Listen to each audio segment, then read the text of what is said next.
فيديو امبارح وصل ل 400,000 ومعظمهم بيسالني يا عم انت دخلتنا في قصص كتيره ليه؟ انا مالي، انا بروح اشتري قهوه، اعرف ازاي طيب ان القهوه دي مضروبه؟ هو انا هقعد احلل لها؟ لا اكيد طبعا مش هقعد احلل لها، انا عايز الخلاصه ان انا اعرف ازاي القهوه دي مضروبه. فتمام يا جماعه، اول حاجه فهي السياسات. في سياسه مش معترفه اصلا بوجود البن، يعني هي مش معترفه بالحبايه اللي ورايا دي، مش معترفه ان في حاجه اسمها بن، فبيجيبوا ان هو بلح او قمح، تمام، او بسله او ايا كان بقى اللي هو هيحطه، او ممكن دبيس بتاع البهايم انا اسف والله سوري، بس فعلا ده بيحصل، تمام، وبيحط عليه محسن قوام، بيحط عليه منع رغوه، بيحط عليه كربوناتو. ده سهل جدا، ده بعصره ليمونه، عصره ليمونه واحده يفور معاك وتمام، ده بن مضروب. اول ما تعصر عليه ليمونه هتلاقيه فور، قبل حتى ما تحطه على النار، يعني اول ما هتلمسه النار كده، تمام.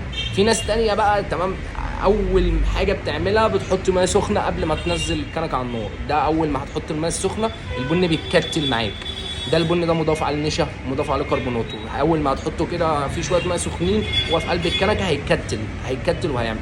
مفيش بن مش مر يا جماعه، اي بن مش مر هو عليه منع مراره. مفيش بن مش مر، بن منتج مر. مفيش حاجه اسمها بن مش مر، مفيش حاجه اسمها بن مش مر، هو معلوش منع مراره، تمام.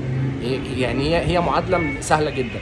حاجه مره، تمام، ما ينفعش ما تبقاش مره، مش مره، تمام. نسبه المراره بتاعتها قليله، ممكن نتيجه تحميص كويس، ممكن الشخص اللي بيحمص التبريد بتاعه كويس، ممكن هو بروفيشنال شويه فقدر يطلع حاجه مش مر قوي بس منع ما فيهاش مراره.